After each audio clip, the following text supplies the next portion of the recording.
ladies and gentlemen.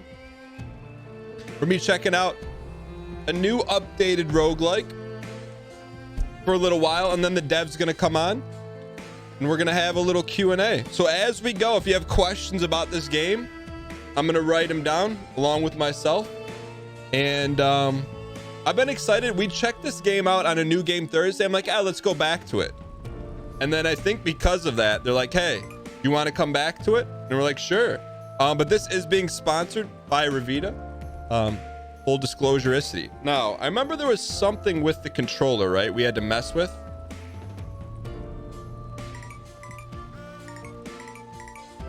Did we have to mess with it? No, this is live. This is live.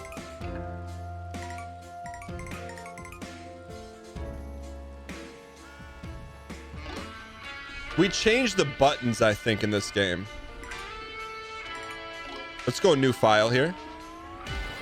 Still crying from the last run. We'll get him back. Is this Isaac too? It is a roguelike. We played it and we liked it. So we're gonna start from the Tippy Hendren here. Okay. Let's enter, and let me give you the full disclosure here. Keyboard and mouse may be the way to go.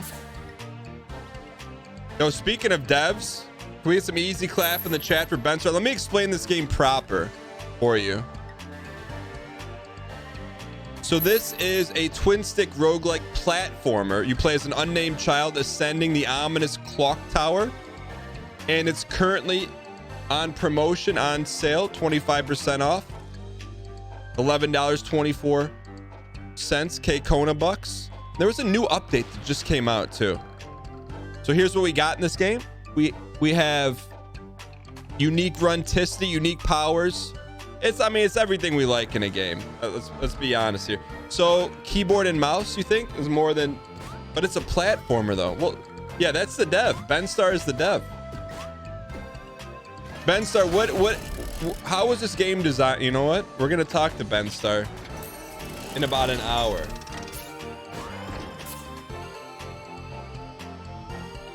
Yeah, if one of the mods wants to make the how we got hit clip,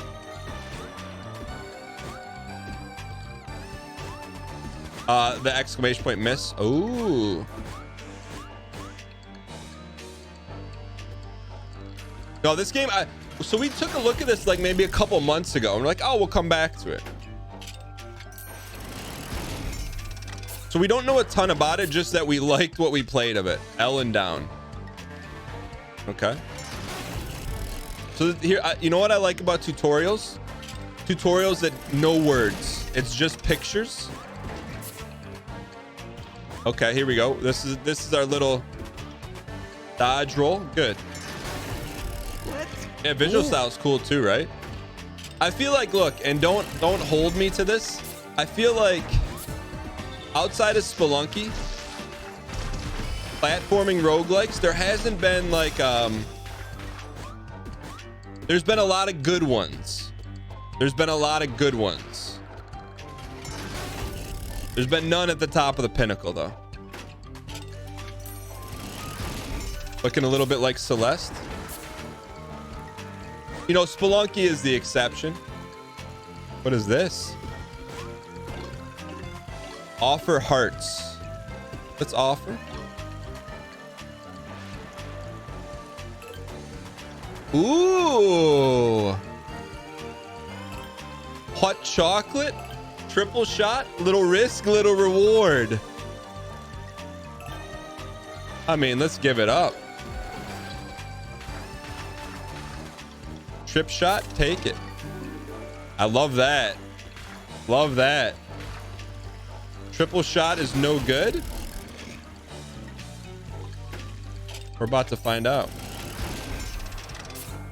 All right, here we go. Also, by the side note, that Isaac run, the heat was off in the studio, and I was like shaking during the run. I thought it was because I was nervous, but it was because it was little both. Gain souls by defeating enemies. Once a bar segment is filled, focus to heal. I'm really feeling it. Okay. Tell me you like Hollow Knight without telling me you like Hollow Knight. This looks like Neon Abyss, but good. We keep no low blows here. No low blows. Yeah, the heat's on. We're good. Focus at full health to create new heart containers. That is new tech. That's cool. Yo, see if Fizz have a good one.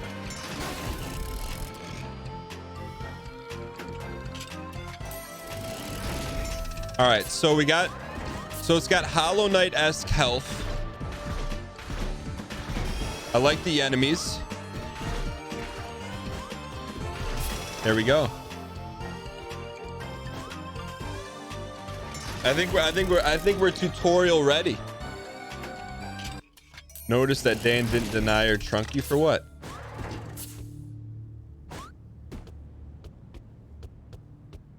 Boss fight?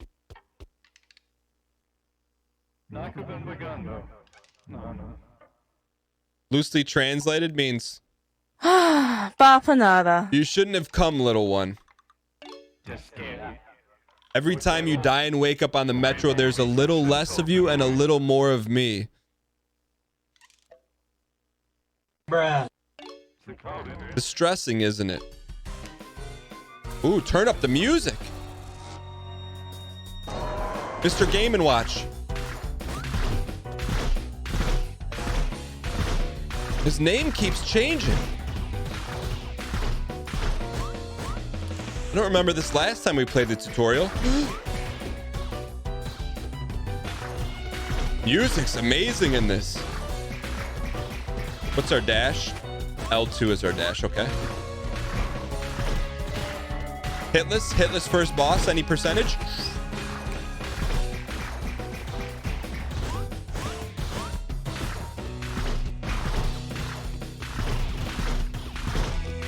Mr. Game & Watch, settle huddle.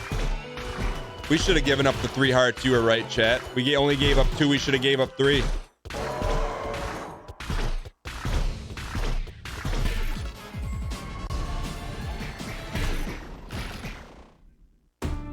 He closed his fist. Ben.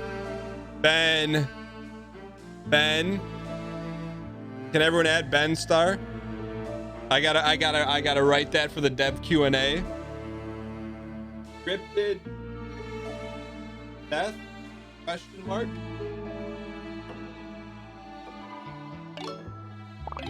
All right, Ben. All right, now let's get our first run in here. I'm with you.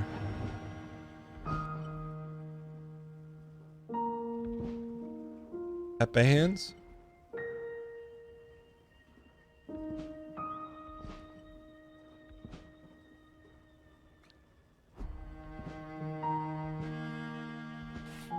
It's okay. Sometimes the pace picante's all around you.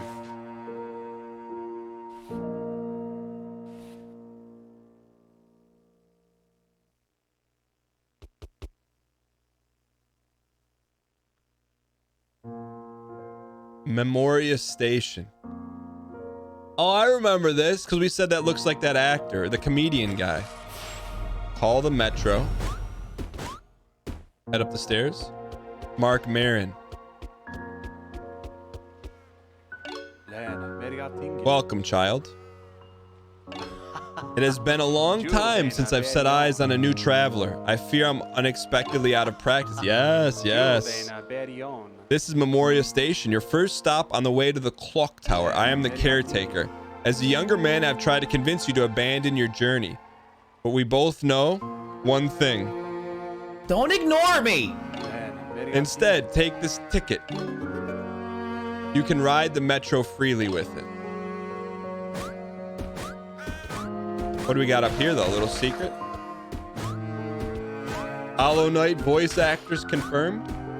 You know, I don't know if Marin is the person, but he's a comedian. Okay, let's go ride the train.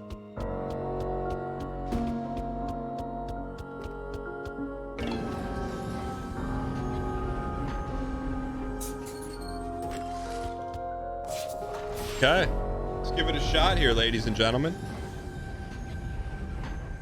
What's this game also stream title? F5. This game's called Revita.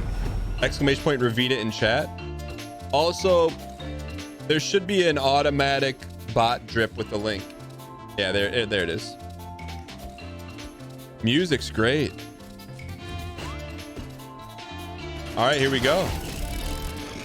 Thanks, Metal Q. All right, let's go prop bet. Will we make it to floor 8? Prop bet. Will we make it to floor 8?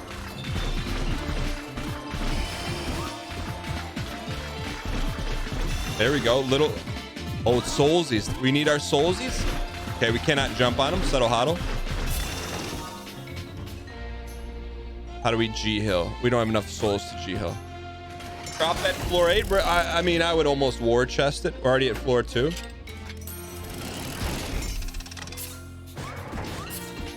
But yeah, if you have any questions about the game, at me.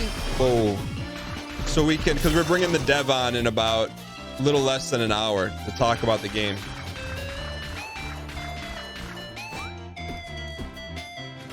Great music. I mean, we're gonna have to start playing the Revita OST. Item room. I like when you can play a game and you can just play it right off the bat and know what to do without having to read a manual.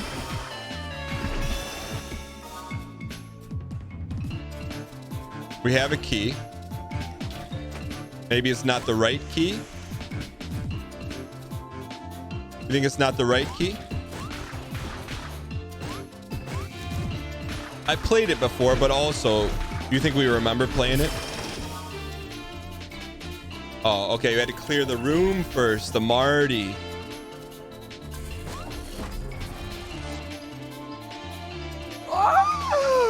Half a heart? Are you kidding me? That's a piping hot deal. Piece of cheese? Fairy dust. Longer invincibility after getting hit. Do we have like a codex or something in here? Yeah, there's our codex. That's cool.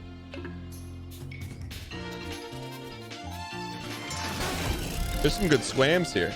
Has the dev made any other notable games? That's a good question. Other games. Let me write your name down too. Hold on. Will the Conqueror. Other. Actually, you know what? Melfina, could you do that? Can you put them in a deal with the person's name so we can give them a shout out? We could use some avionics for items. Yeah. I mean, we don't really have a ton to offer here.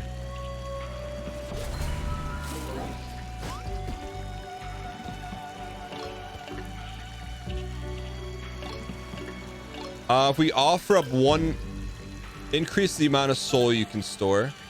Familiar that follows you and attacks enemies. We become corrupted. Let's try it. We don't know what curse does yet.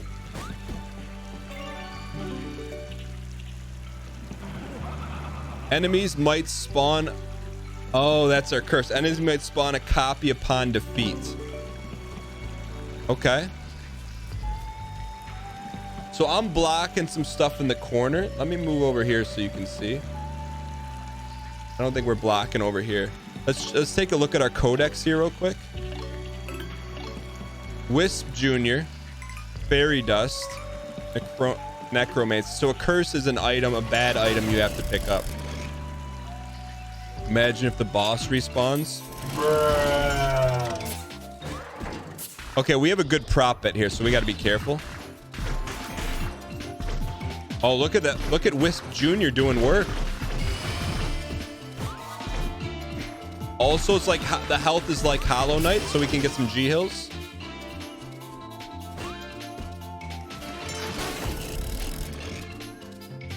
Floor, two more floor. One more floor and there's a payday for Team Red.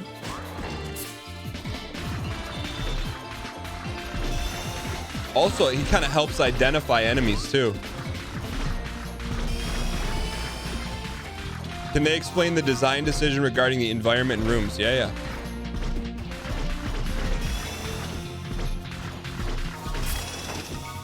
Good. I think that's a payday, ladies and gentlemen. Need your team weekly red stimulus check. Well, you just got it. We made it. The goal was to make it to floor 8. That's a payday for Team Red.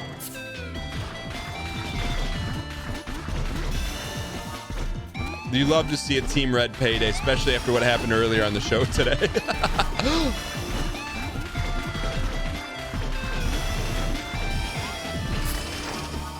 All right. Little G hill here.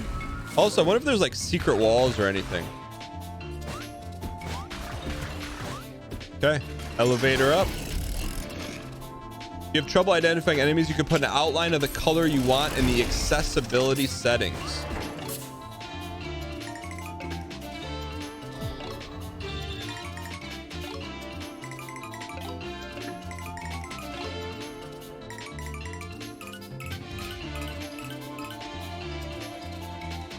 That is new tech. That's pretty cool.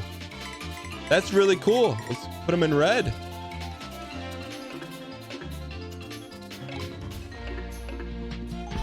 Yo. I wonder if that's like, I wonder if Ben considers that like not as intended. That's really cool though. Uh-oh. It's like an enemy challenge room. Guppy's Eye. Increase your damage but lowers your accuracy. Opens locked gates. You stop to browse my wares. We have relics and trinkets and baubles and all sorts of fun thingies. You should buy them all. I mean, I don't know if we're... Should we?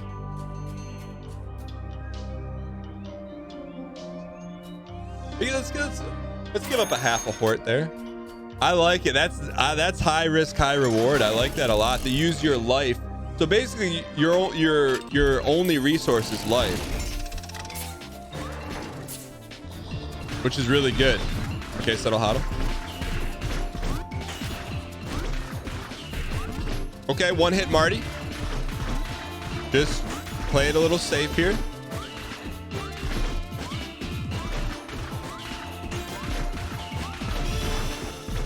No resin, just no stalling. Give me a little soulsies.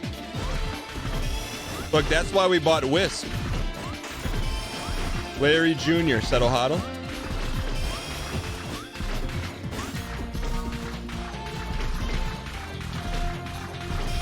I see those spikes. Okay, we got enough for a charge here. Okay, we had enough for a half of a G hill. We got to play it safe here.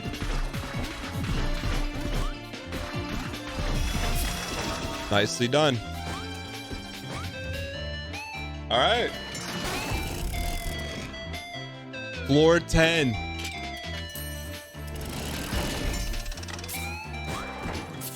What's the stipulation if we don't beat Isaac in 2021? There's a reward on the line for the viewers. Not a penalty for me, but a reward for you. More Isaac.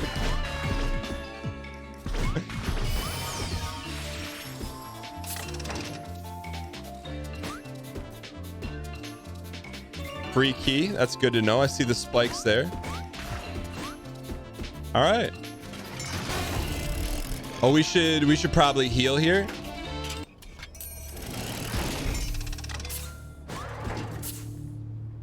Get a quick G hill in.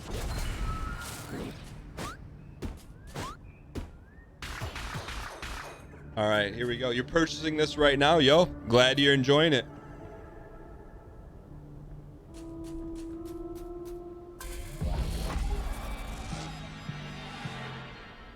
Denial. All seeing ignorant. Yo, look at Wisp doing work. Don't forget we have dash. We have dash. Don't forget dash. Don't forget we have dash if we need it.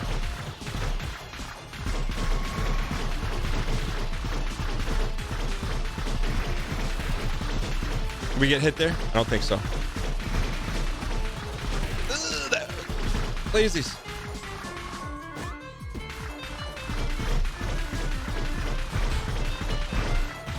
Little Patients. Uh-oh. Phase two, phase two, phase two.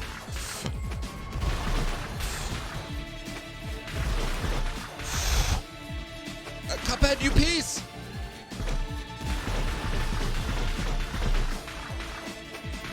Come on, baby. We're not in denial. We're not in denial. We're not in denial. Oh, yeah. Yeah, yeah. Uh-oh. Uber brim, uber brim, uber brim.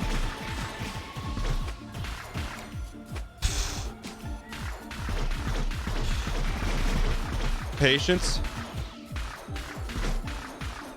Come on, Wispy. We can do this. We can do this. We can do this. We can do this. Just don't get greedy. Just don't get greedy.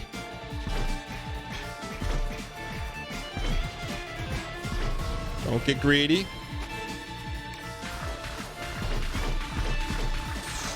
Slide. Don't get greedy. Oh, what was that?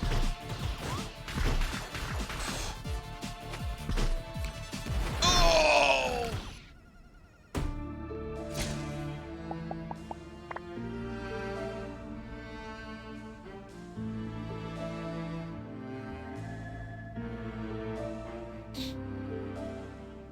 $11 floors, 8 minutes to the Mars Volta, 62 souls.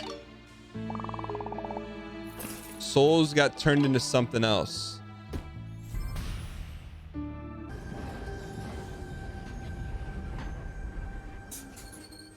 Welcome, brand new subscriber. Melfina Starwind gifted a tier 1 sub to McQueeb. They have given 6 gift subs in the channel. Yo, thanks for the Welcome, gifted brand new sub. subscriber. I appreciate it. Bilotin Aladdin. gifted a tier 1 sub to Bread Green Blue. Aladdin. They have given 155 gift subs in the channel. Thank you for the gifted sub. Let's go see if we can spend some of this money here. Oh, what is this? Can we spend some monies? Back again so soon.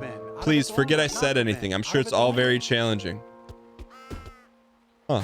Wonder what we do with this money here. What do you think we do with that money? Set the seed. Call the metro.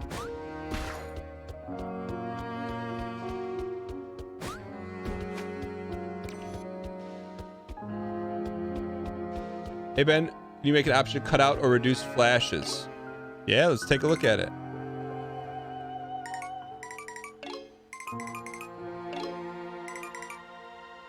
Turn them off. Aim assist. That is one setting we will not be messing with. I wonder where we spend this money at though. I wonder if Ben's gonna tell us later. I have high hopes for you. Try not to lose that ticket.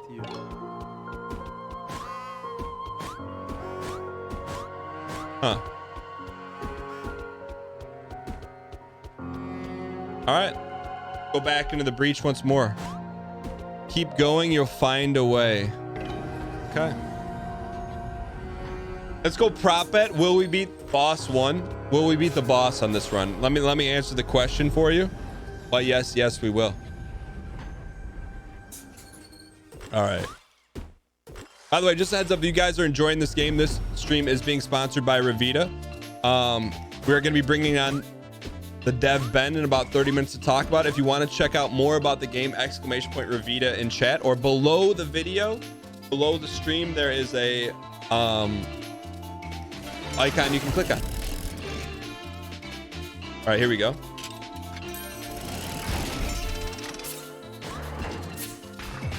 I mean, I think we're gonna go hitless too. Hitless any percentage? Huh. See that body there? Wonder what that's about.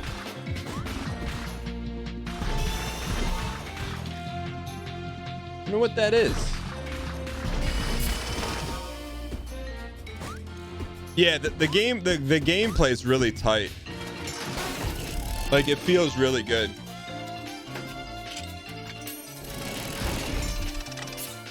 All right, here we go. Also, the rooms all feel very fair and not like lengthy, you know? At least, yeah, you piece.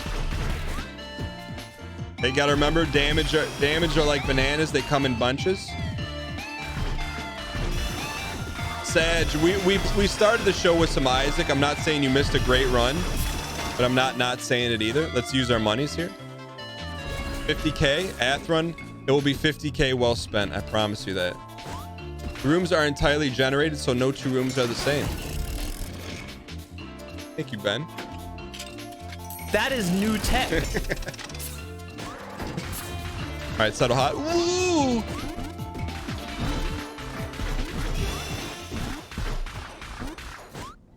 They got Santa hats.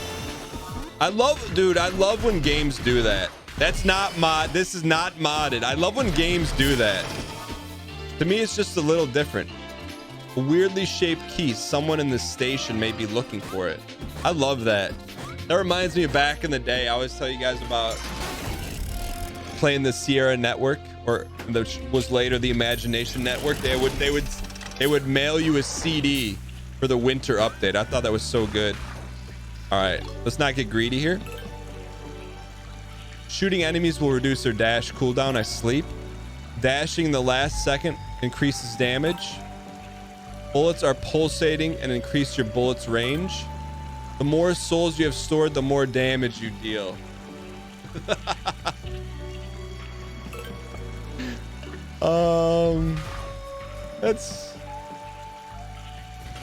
Let's hang on to what we got. I think there's better deals to be had.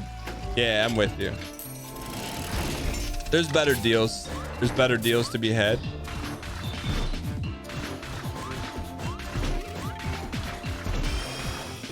I wonder if there's an enemy codex.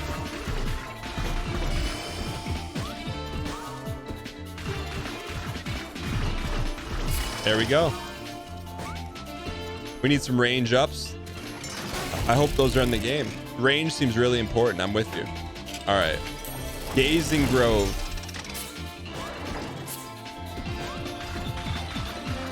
Okay, we know what the slugs do, so we can use the high ground. Torch them into the minis. There we go. It's a boss room, right? Let's heal.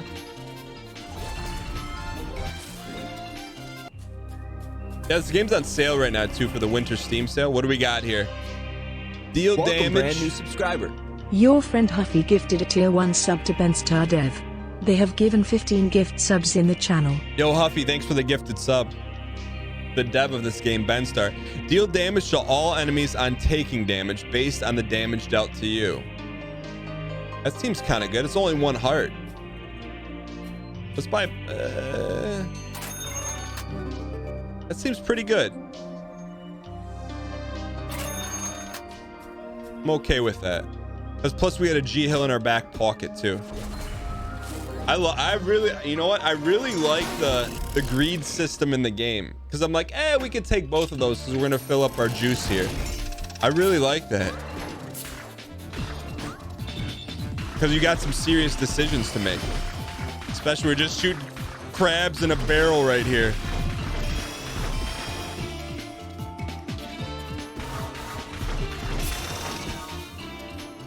I really like that because you can get super greedy. The name of this game is Revita, !Revita in chat. It's on sale right now. Subtle I think it's $11.24 freedom bucks. K Kona spam in chat. Here we go. I think we got the hang of it now. Regain half a hort. Okay. Cape physics are a nice touch. I'm with you. What's the odds on this payday? Ooh. We get in there first. We got a room clear first, okay? I saw the spikies. Don't forget about our dash.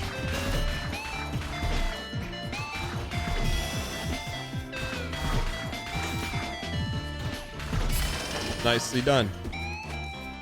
83% believers. Oh, that's a piping hot deal. What do we got here? Open it up. Sausage? You were talking about range. Nice scopy, ladies. A little 2x on the 4B. Okay. Yeah. I don't remember about the panic or the dash button. So let's shooting fish in a barrel. Let's G Hill up. Okay. All right.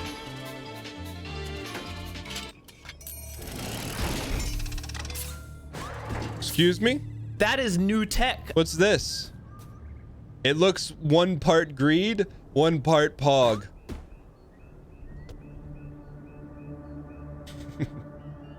Y in chat to open it, and in chat to leave it. You guys make the call. I'm diverting responsibility on this one.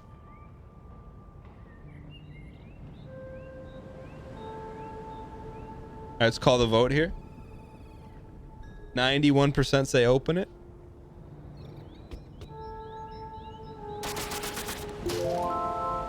No. Stagnant curse. Celestial weapons charge slower. Forgotten keepsake. Increases crit damage and chance for crits.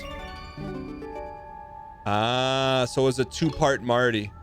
So we got a goodie and a baddie. We got stagnant and we got forgotten keepsake. Okay. I wonder if we have a celestial weapon. Okay. All-seeing guardian of ignorance. Okay, don't forget we have dash. But we don't have our buddy. There's no reason why we shouldn't be jump shooting there too. Maybe for greed? Okay, that's why we're not jump shooting.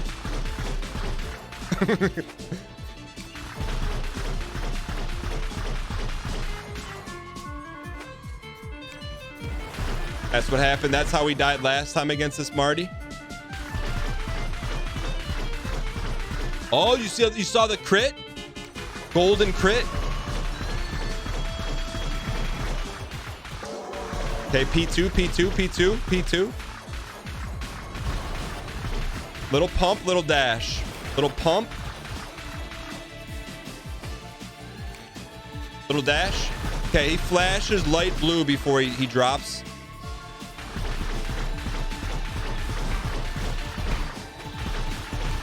Little pump, little dash. That face is pretty serious. That face is like, I know we never played it, but that face reminds me of like blasphemy level detail. Well, what are those? The heck is that? Those tears? Couple more. We got this. We got this. Is he crying? He's crying.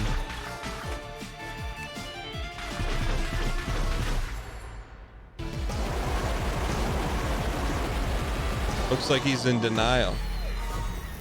Denial, look at all the loot. Soak it up.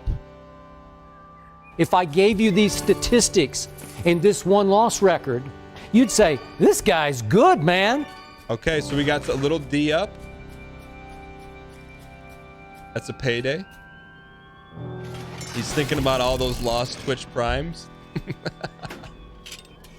Floor 13, how high do we go?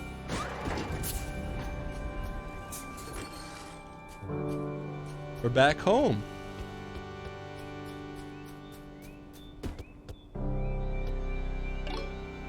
Would you like to save your run and quit? No.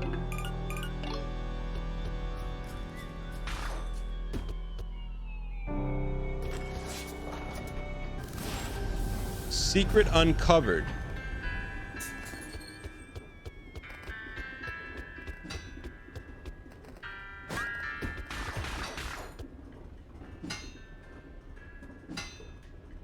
I like the art in this game.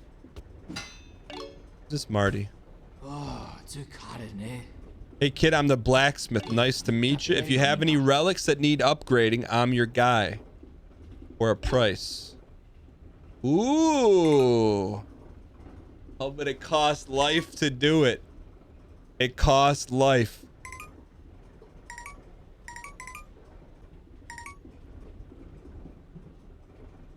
Show the upgrade. 20% Marty. 50k to make 10k. That's a believer. I think we scope up, huh? Wait, that didn't take any life.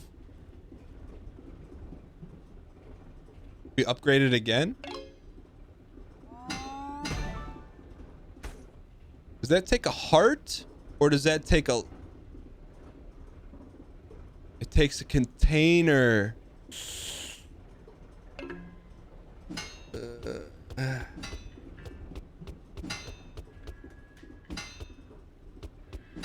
That's a costly upgrade.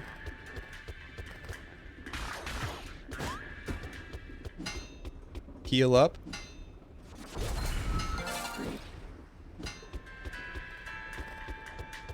All right. What are those? That's the Shadow Realm. You can create new heart containers. Oh, that's right. With a full Marty. I got you. Fun gated funnels. New music, new tech. Okay. I was wondering if we get a change of scenery.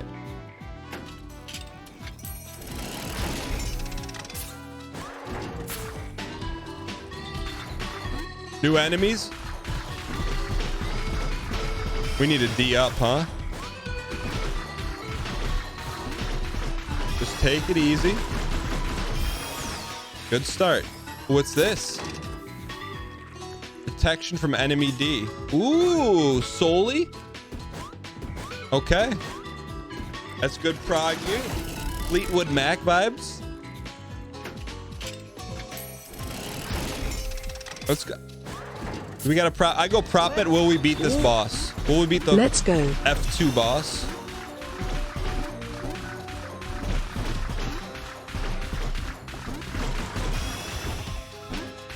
Yeah, I got you.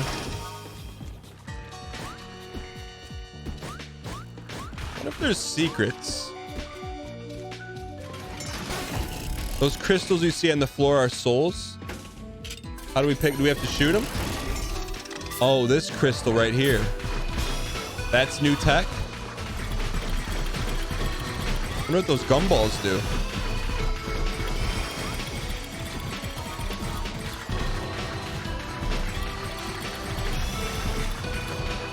So if we make this, then we can make another heart here. How do we make a heart? Hold triangle? Got it. What's this guy? Look, friends, another lost soul. Are you here to rescue us? To save us from our fate? This has got to be like some kind of boss thing, right? We are weak. This is all the tower has left. Will you accept our plea and restore us? Are you willing to listen to the soul's plea and restore them? Yeah, we'll do it.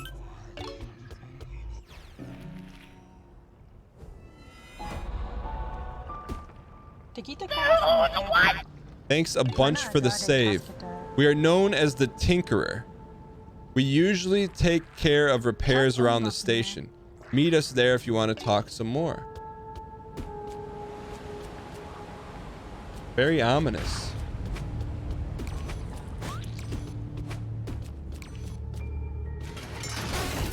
Okay. Kevin the Goose, thanks for the 18 months. I appreciate it. Well, hello, buddy. I don't know, man. What do you got on the table for us here? Knight's Helmet increases chance to find shields and gives you an extra shield. That seems like a pretty good deal. Moon Earrings. Bullets orbit around you. Ceremonial Knife. Rare. You had me at rare. Your bullets have a chance to inflict bleed on enemies.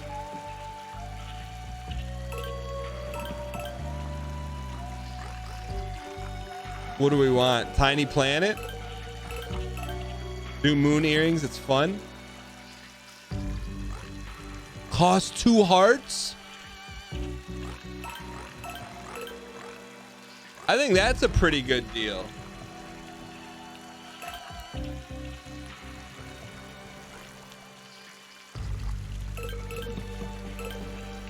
This is greed personified. Let's go helmet.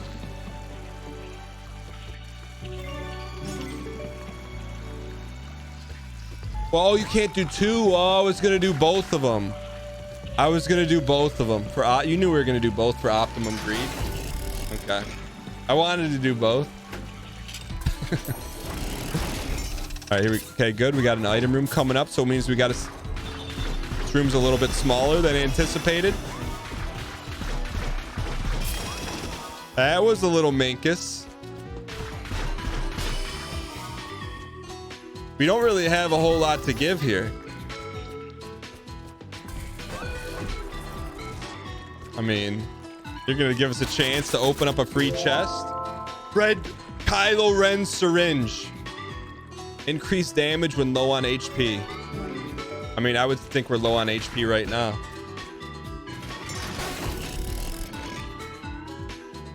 Is there a thought of showing your items on the character like Isaac? Oh, you're talking cosmetics. Nexus Shade. That's a good. Well, let me get. That's a good question for the dev, who we're gonna bring on in about 15 minutes here. Is that Ohado?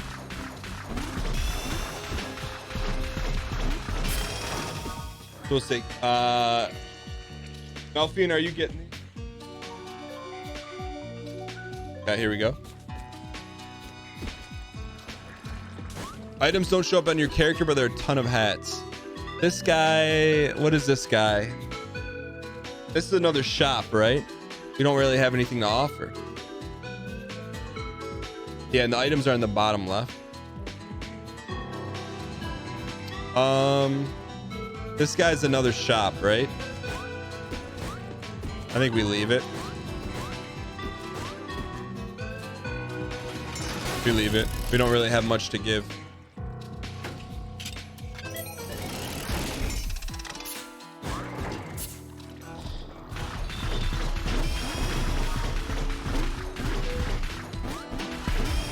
Serve. Did we get hit there? No. Did not. Oh yeah, we cracked the shield.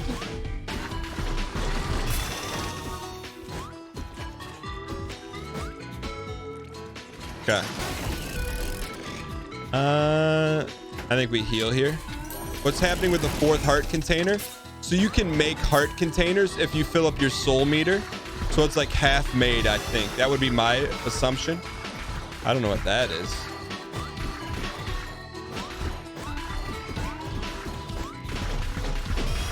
Nicely done.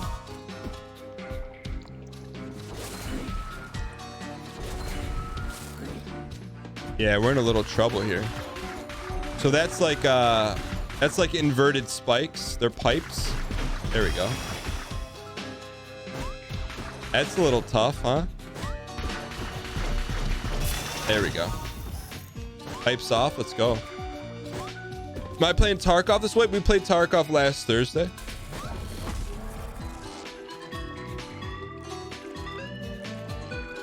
I'm really feeling it. We needed that. Thank you, Ben. Thank you, Ben. Thank you, Ben. Can you dash in the air? Let's find out. You can air dash. Is that your way of saying we should be doing that more?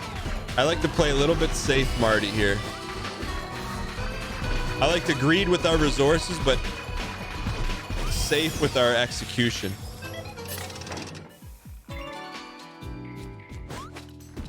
Okay. What is that thing? All right, here we go. Floor 22.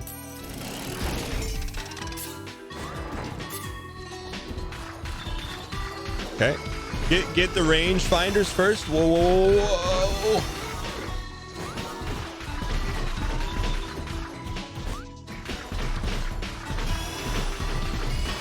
Nicely done.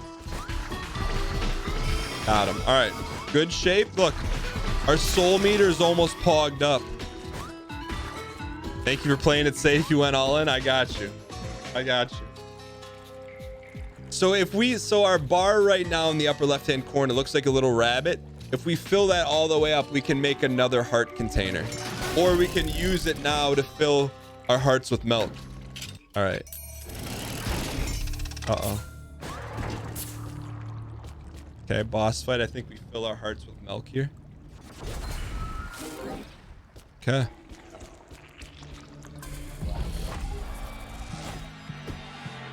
Anger. I see that all the enemies are themed. Human emotions. Little huddle.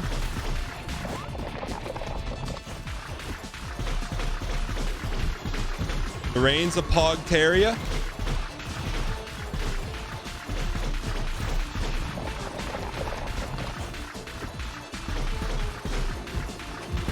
Okay, they got players too. Keep pumping. I wonder if that donut is a hit marker. Don't worry about the donut. Just focus on the 6 inches in front of us. Here comes the donut. Sometimes subtle movements are the mother of invention. Settle huddle.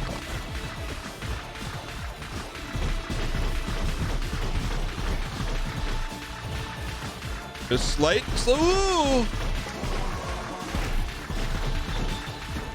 movementicity.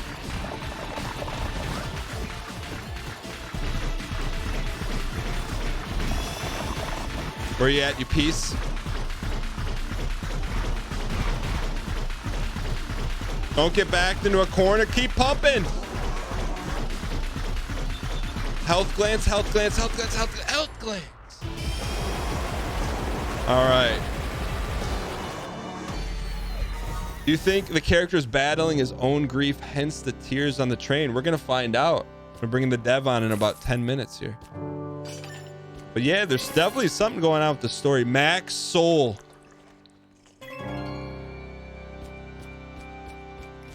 Doubters in shambles. Dude, back-to-back Team Reds. You guys almost doubled up. Are there stages of grief? Denial? Anger? Maybe there is. It's all coming full circle.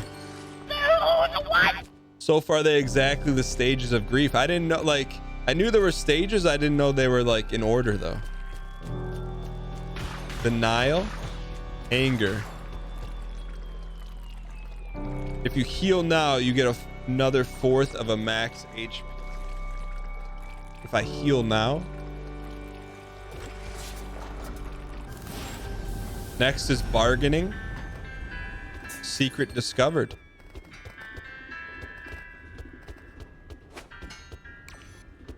No, we've already dealt with you, sire. Unless you got a piping hot deal for us. Let me have a look at that.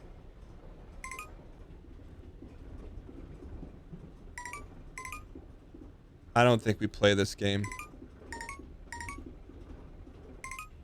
Knight's helmet, though. Let's just see what the upgrade would be. 25% for how much? Half a heart?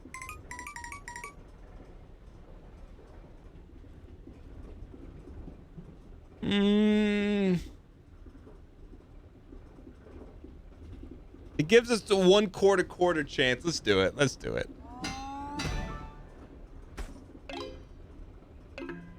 I think that's good. I think that's good. Just a little bit. Just to wet our whistle a little bit. All right. Stages of grief. All right. So what's the next stage of grief? Arid Anthanium. Pay attention to that heart. It's empty if it's a container. So we should fill it. Ooh, okay. Bargaining. Okay. Let's go bargain. Prop bet, will we beat the third boss? Prop bet, will we beat the third? This room's bigger than normal. Oh. Okay, I think this is the Spelunky difficulty spike. We're also sliding. Sliding tech.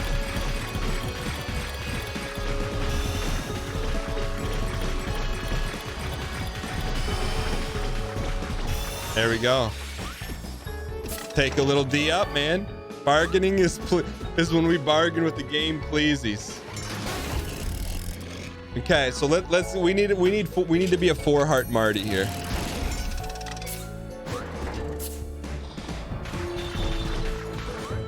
What the heck?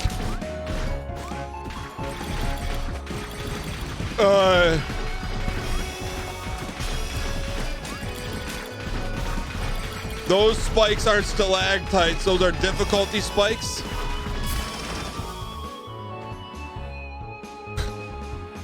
All right, Ben.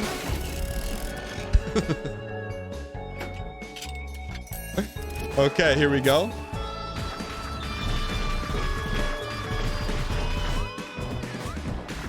Don't panic. Don't panic. One enemy at a time. That guy had a cranberry on his head. Okay, we can hit these jabronis at a distance here. Yeah. Little pump.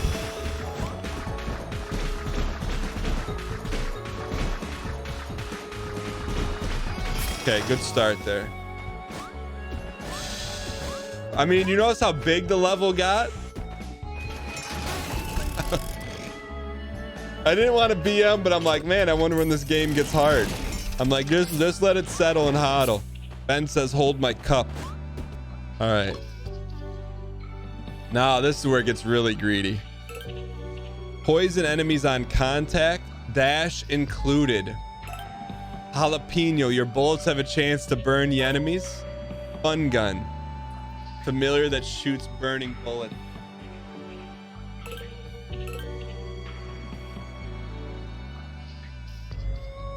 You can also heal a full heart back immediately. How do we do that?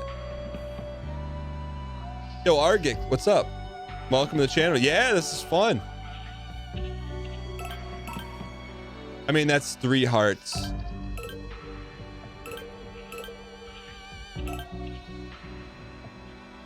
Shit. I don't like, it says has a chance. I don't want a chance. We have enough milk for a full heal. 3 heart deal, live on Solis. Familiar that shoots burning bullets. It's just a familiar though. It's not our gun.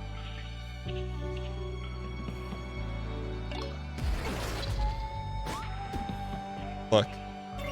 Scared monies.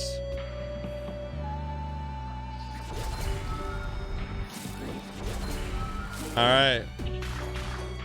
We had to do, look. We just don't get hit. Just don't get hit.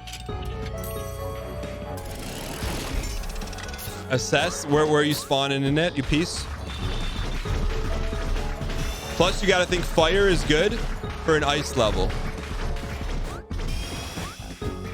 I mean, right now he's looking like Sci-Fly. I'm telling you that. Eating oranges, go attack.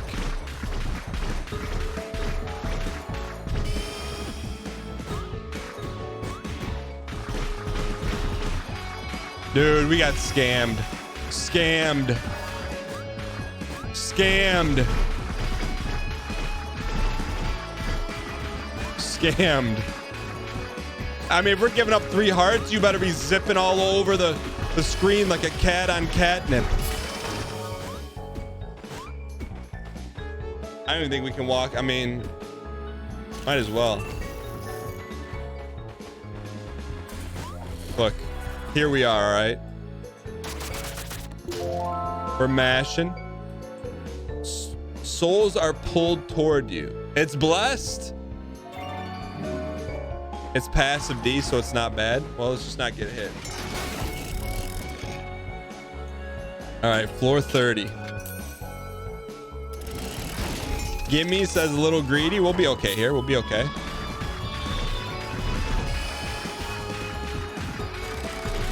What the heck, man? Get him out of here, coach. Get him out of here.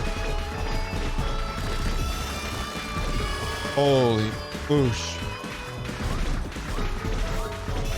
Just a little juice and a little squeeze. Okay, little pump.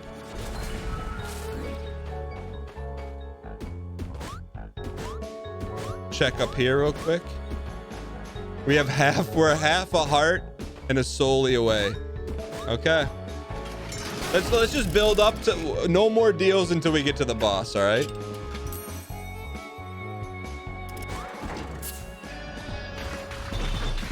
Please.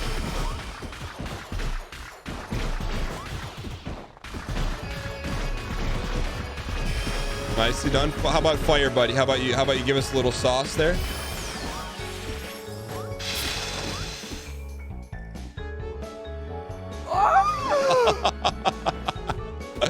Ben, thank you, Ben. Secret room.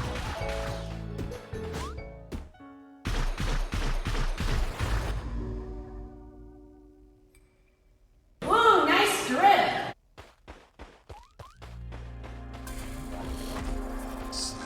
Uno más secreto cuarto. Reflectionicity.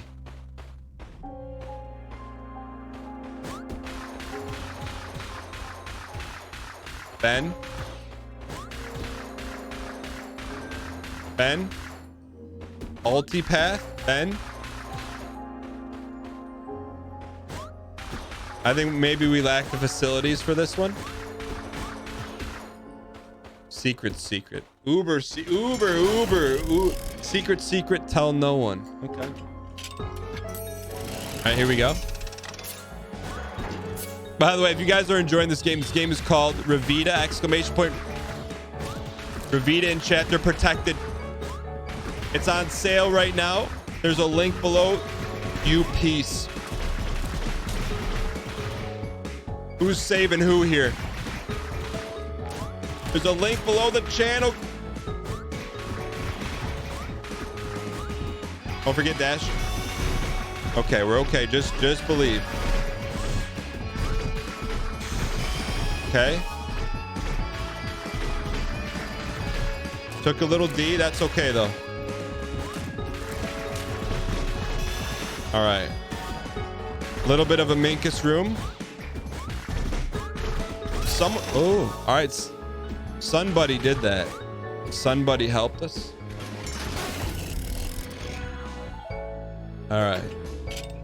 Do I know about Iberico Secreto? I don't. But I do know about we need to G-Hill. Good burn, Bunquist. We burned him. Dude, Sun Guy's doing some work. All right. I mean, we got a lot invested in this run. By the way, if you guys have any questions for this about this game, about any design stuff, story stuff, at me. We're gonna bring Ben on here after this run, and talk to him about the development of this game. I should probably just 1 minute. We're gonna bring him on here. I would like to finish this run, but settle how. But yeah, we'll make sure to use your name when we ask Ben the questions too. Will the game be coming to consoles? Great question, Sean or 7. Oh baby, boss time.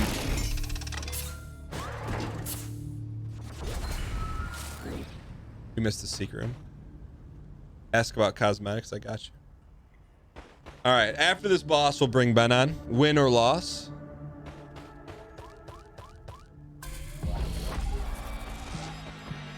Bargaining. That's a cool looking boss. Pleasies, don't hurt us. Pleasies. Look at the burn, man. Look at the burn. Pleasies.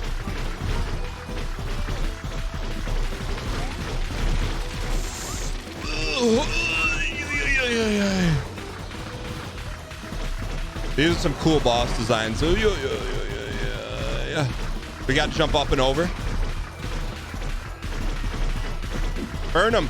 Burn him.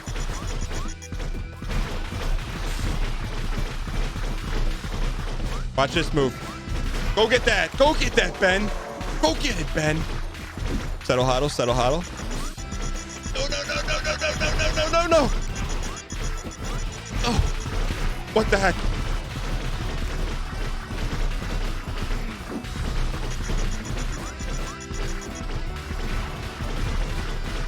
Oh, right under the Jiminy Cricket welcome mat.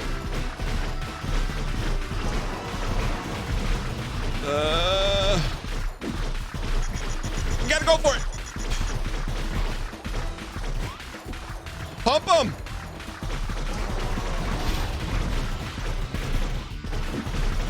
We got him. We got him. We got him. We got him. Finish. Finish. Ladies and gentlemen, we got him.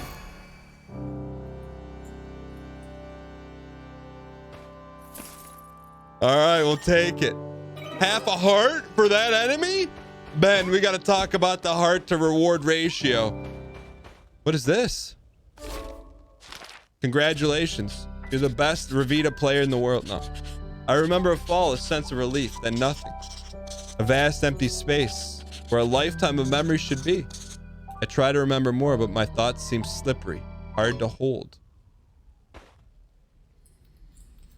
He had to recalculate. Baloney, he recalculated. He left it short. All right, we're gonna bring Ben on here. Give me 1 second. We're gonna take it one room at a time. Let me bring Ben on here. Settle huddle. Big thanks for joining us, Ben, and for sponsoring this segment of the show. Okay, I got some dev queues loaded in. We're gonna continue to play with Ben on.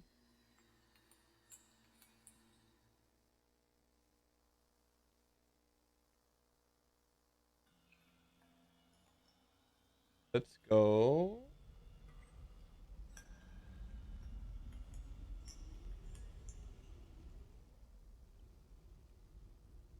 If I call, if I hit the call button, Ben, it's gonna ring like 7 people. Let me send a tweet out here. Playing the new roguelike Revita and bringing on the and to do some Q&A while we play live now. Keep OG. Yeah.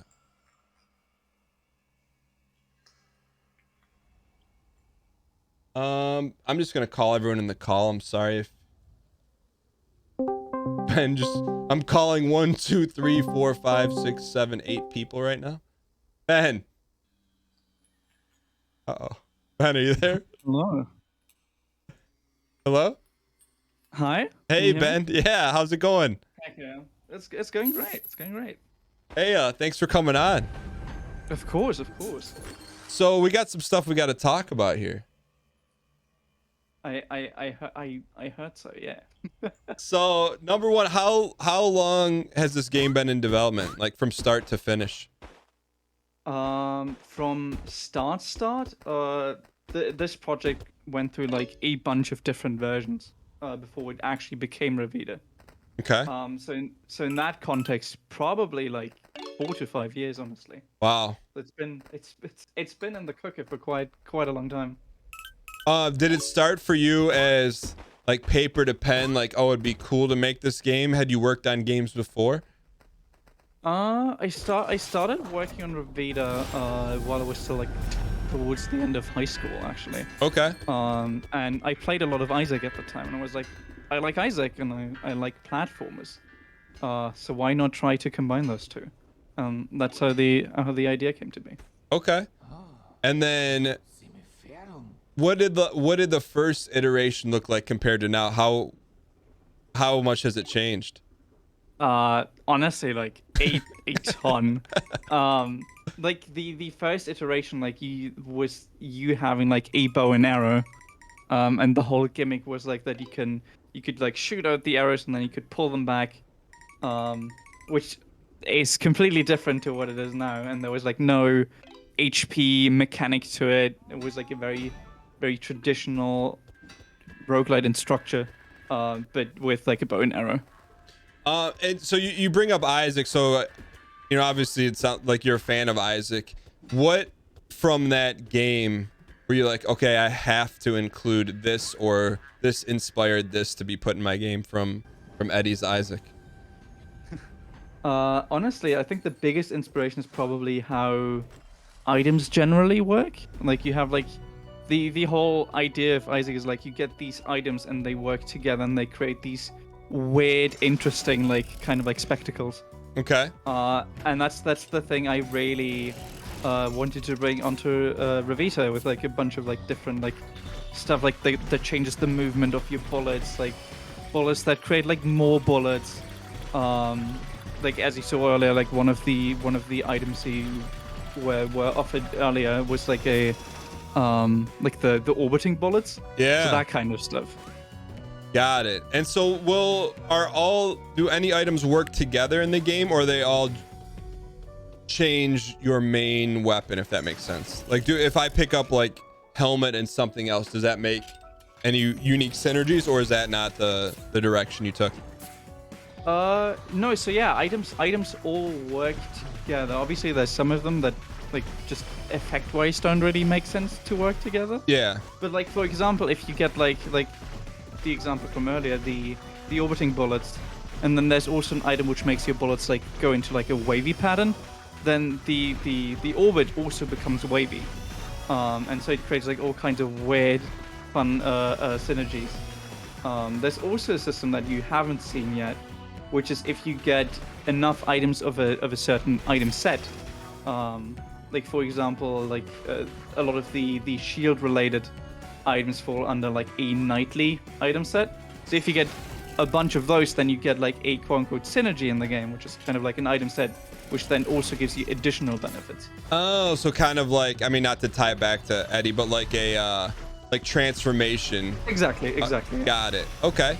And so in terms, hold on, let me clear this room, please. No worries. Ben. Okay, let me ask you this. What? So a typical early stage winning run. I've never been able to yell the developer's name. You're the first person. It's a positive yell. I'm not yelling at you. I'm yelling. Yeah, with you. I wear that as like a badge of honor. What like an early stage winning run? What do you anticipate that taking, or when you designed it? How do you mean specifically? Like what would it take? Like how long? A length of time? Oh, time-wise? Yeah. So the first time you're playing, like the first time you get to the end of the game, yeah, like you're presumably going to play like a little bit slower, a little bit safer. Mm-hmm. Like probably roughly like 40-45 minutes. Okay.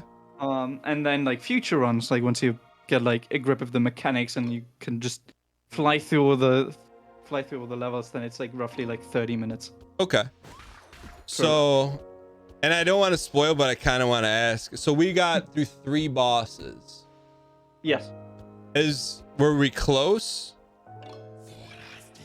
Yeah. So this is a little bit of a spoiler.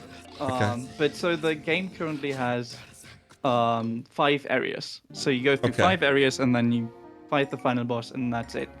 But Okay. Compared to Isaac, which is like that is just the run and that's it, and then you have like normal mode and hard mode. In Revita, like each time you beat a run, the difficulty increases. So new mechanics are added on top. Like enemies become more difficult. Like one of the modifiers makes like so that like bullet patterns become more complex, etc., etc. So the progression compared to Isaac, as an example, it's like it's not a single run and that's the entire like difficulty. Yeah. It's like you keep climbing this difficulty ladder, and new stuff gets unlocked through it.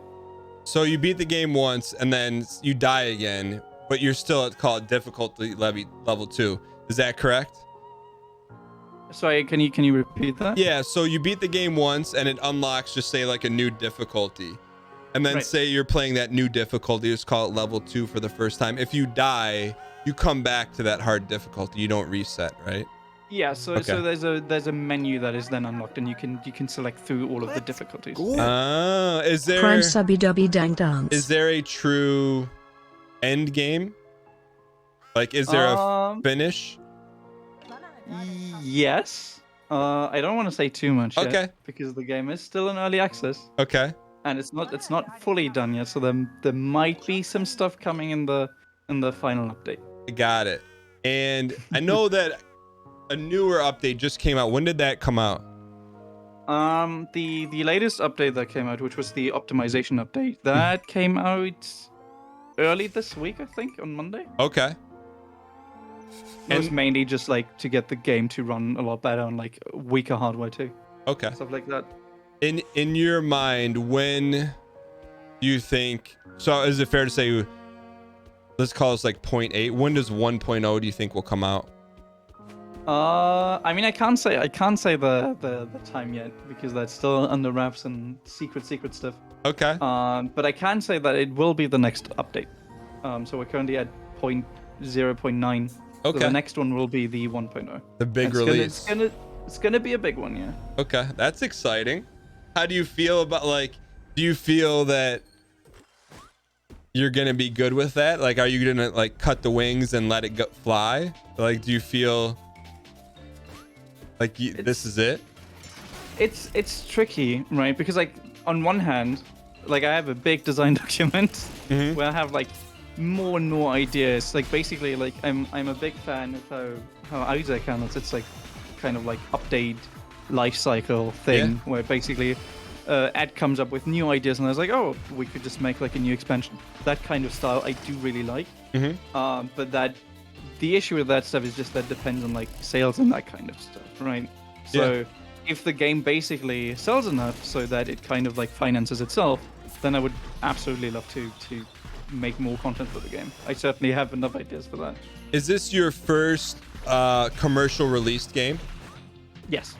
That's got to be pretty exciting and also terrifying, Yeah. I imagine, at the same time. Very.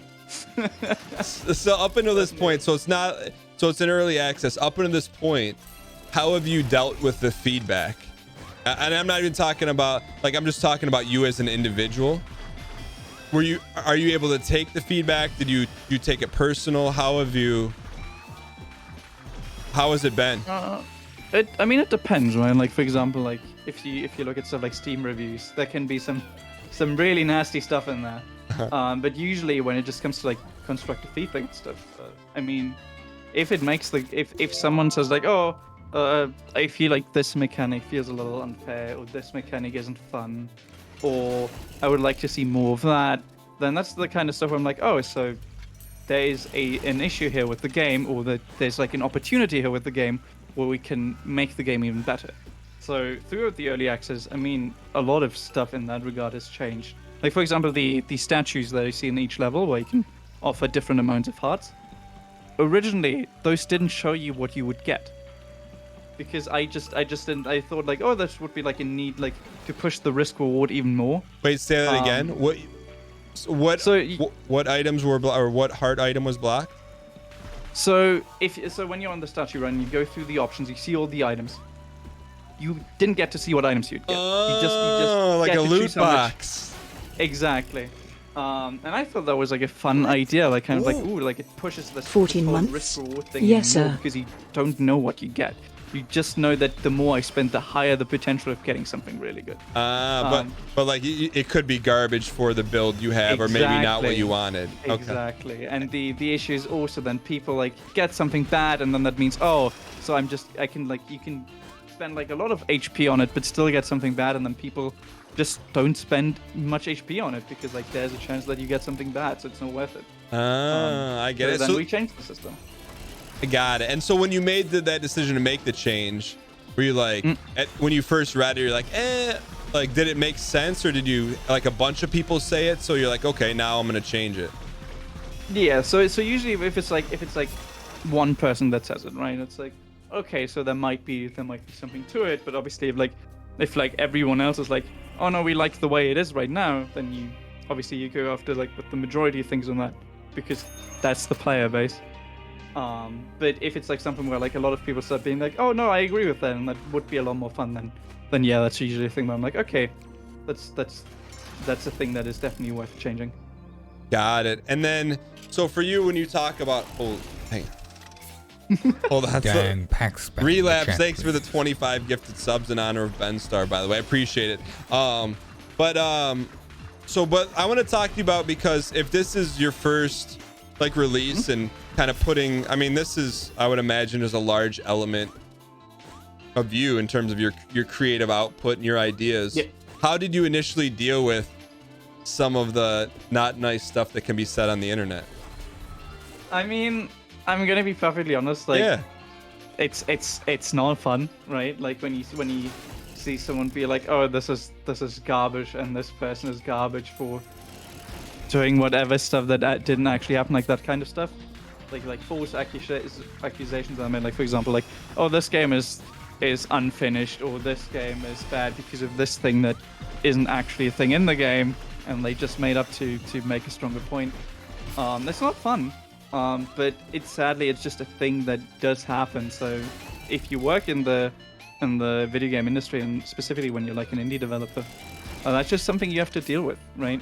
And at some point, like, it just, like, you just start ignoring it, because it's like, well, if there's like constructive feedback in there, then obviously, like, yeah, look at that, it's important. If they take their time to actually like list the stuff they don't like, and they feel like, oh, this could be better if this and this, then yeah, sure, then that means they do care about the game, and they see something in it where it's worth like looking into what they're saying. But if it's just like a bad game because like I don't like roguelites, it's like, well, okay, then maybe you shouldn't have bought the game. The reason I ask, because you seem like you're very comfortable with the state of the game, but I know that you probably just, I mean, it's very rare to be wired in a way where you're like, oh, that stuff doesn't affect me. So I just wanted to see if there was a moment you're like, the good feedback is good, not good meaning positive, like critical feedback is good, but this trolling stuff, like, was there a point where you're just like, like, I've had enough and it doesn't matter? Yeah, I mean, early on, like specifically like the first time you get like a negative review, it's like, oh, this hurts. But then like later on, like as you get more and more, because they just happen, like you can't really make a game without negative reviews, because there's always going to be someone who's just like, nah, I just don't like the game. I'm like, okay, that's fair. But like at some point, it's just you start like, what's the word? Like you start going like numb towards it. It's like, okay, this is just a thing that happened, and it's fine. You get like a little bit angry. It's like, I wish we didn't get that negative review, but then it's like you move on. Yeah, no, well, I mean, like, since this being your first commercial release, I'm like sitting here, I'm like, this is a lot of fun in its current state. So, I mean, clearly you're doing a ton right. But speaking of that, one of the things that initially really jumps out outside of like the tight gameplay and that it's just fun to play is the music. Can you talk about where that came from and how what's the story with, like, all the music is really good? So all the music is done by our composer Christoph Jacob, who is just too good. And yeah, I originally met him through a fan game I was working on before I was working on this project. What was the fan game? It was like a small like Mario fan game where I was like experimenting with some stuff. That's how I learned like a lot of programming stuff. And I was like, hey, would you be interested in like contributing some music to that? Because they were doing like a lot of like kind of like fan remixes and stuff like that. And they were like, yeah, sure. And then like through that we became friends, and then we started working on Revita together. And yeah, he's certainly been a major part of like the Revita appeal, basically. Oh, it's great. Well, can you tell the name? You don't have to if you don't want to. Can you tell the name of the fan game that you worked on together? The fan game that we worked on was called Paper Mario Colors of Creation. Okay. And what was the story with that? What did you try to do with that? So basically, around the time when like Nintendo was making like not really that great of the games in regards to that Paper Mario genre specifically. And I was like, oh, I like, as a naive child, you go like, oh, I can do it better. And then I started working. I started learning how to do like coding stuff. I started like assembling a team. And then we're working on it. But at some point, like you realize, oh, like this is way too much work. A single person cannot stem that, even with a team, because obviously it's a very costly thing. It's like in full-on RPGs, like those are big projects, and even like proper dev teams are often scared of these projects because they just like take so much investment, time and monetary wise. So I just stopped working on it, and then I started working on Revita because I was like, well, if I want to make this into a career, then I do need to start working on like an original project. But that's cool. And so that's how you met the composer for the music. But let me ask you this. How did you learn how to program? Because it says that you're like, oh, I can do this better. And then you just learned. But that's a pretty big jump. Right. So I started fairly early. I think when I was like 14, 15 or something. Okay. And I was always interested in like video games and stuff, and creating like kind of like my own designs for video games. And so I learned about this software called Game Maker, which advertises itself as like this, oh, everybody can make video games. Yeah. And so I got into that, and then I just started learning. I started looking up resources on the internet, like tutorials and stuff like that, and then just over at this point, pretty big time span, I learned programming. So just for context, roughly how old were you when you started messing around with Game Maker? Probably was around like 15. Okay. And then like in your free time you would watch YouTube tutorials? Is that basically, yeah. And then how long did you do that before you started working on your fan game? So that's a very good question, actually. I don't know if I actually know that the year that was. But it was quite a while after. I did like a lot of prototypes. I tried to make like a bunch of like small games, like there's like a lot of like game devs do when they started. Like I tried to make like a Pac-Man kind of prototype clone thing. I did like a breakout thing. So like a lot of like small prototypes. And then at some point I got to the point where I was like, okay, I have like a certain base knowledge. I can try making something bigger.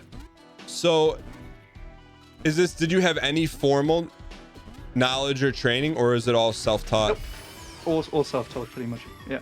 Did you spend any money in like buying courses, or is this all like learning from YouTube and other free resources? Pretty much all free resources, yeah. That's a pretty amazing story. That's really cool. Yeah. So yeah, it's been a journey for sure. So if you were to take this game in its current state and then email it to your 14-year-old self and said, hey, you had a large hand in developing this, what would your reaction be? I would probably not believe it. Most likely. That's really cool. So I didn't even ask, so what is your role on the team for Revita? Like, what did you specifically do for this game? Or so if I can just quickly go through the team on the game. Yeah. So I am the lead programmer. I do most of the programming. I do pretty much all of the design work. And obviously, like I discussed stuff with the team, like for certain things.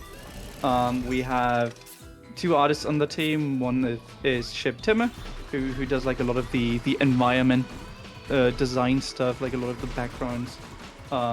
Some of the enemies, like specifically all the enemies in Area 3 are pretty much done by them. Okay. Then we have Tom, who does like a lot of the enemy and boss animations now. He joined with like the update that added the 4th area. Mm-hmm. So the one that you saw like briefly earlier. So he does all those animations now. Then we have a writer, Pete, who does like, he's in charge of pretty much all the dialogue now and all the background lore and the secrets and stuff. And then we have a community manager, Gimme, who I think is also in the chat somewhere. Who does all the community management stuff. So like she handles like social media and stuff. Got it. So now you went from game maker to learning how to program on your own to now having a team around you to build the game that you designed and want to make. Yeah. That's pretty cool. Yeah. So when you talk about like hidden lore and stuff like that, does that come from the direction of you as well, or do some people on your team like, hey, this would be cool if we do this, and you're like, yeah, that sounds good, or no, let's not do it? So the base story of the game and all the main background stuff that usually comes from me, and then I usually discuss that stuff with our writer, and then we come up with like the more conclusive story, the dialogue and that kind of stuff. But there's also like a lot of stuff where I talk to other people on the team, like Shep or Chris, our composer. I'm like, oh, could this be neat? And we talk about certain like design mechanics, some story elements and stuff, to make a better game at the end. So, to someone, Vader64 wants to know in chat, what engine did you use to make this game? This was made in Game Maker Studio 2. Okay. My question for you is, so to do all this, I mean, I like to sometimes ask about like the business side of things. Do you have a publisher for this? Is this self? Okay. How did that process go for you? Did you create a prototype and then start to pitch it? Did someone find you? How did that go? It was certainly not the most fun process. So basically how it went down was, so I had a prototype demo for the game. I had like a document where you like list like all the business specifics, like, okay, this is how the game is going to look like. This is the money that I need for this and this and that. And then I pitched around to different publishers. And at first, like nobody was interested in. Like zero? Like no one? Zero, yeah. Like most of them were like either like you just get no response, which is fun, or they come back. They're like, oh, this might be interesting. We're gonna look into it. We're gonna playtest it, and then we're gonna come back with feedback. Okay. And then usually it ends up being like, oh, we don't like this. We don't think this has any merit because like this is too similar to this, or this is not like this specific genre that is currently like selling really well, that kind of stuff. Until finally, like with Dear Villagers, who's like our current publisher, they were like, no, this is really cool, and we wanna see where this goes. And so we've partnered up, and now we're here. That had to feel pretty good to have someone see your vision and believe in it. Like when you did you know right away, like when you spoke with them, that hey, this is gonna be a good fit? They certainly seemed a lot more. They immediately like seemed a lot more interested in. Like they wanted to talk, and they were like, oh, this is neat. This is cool. We can see this like working very well, like our catalog and stuff like that.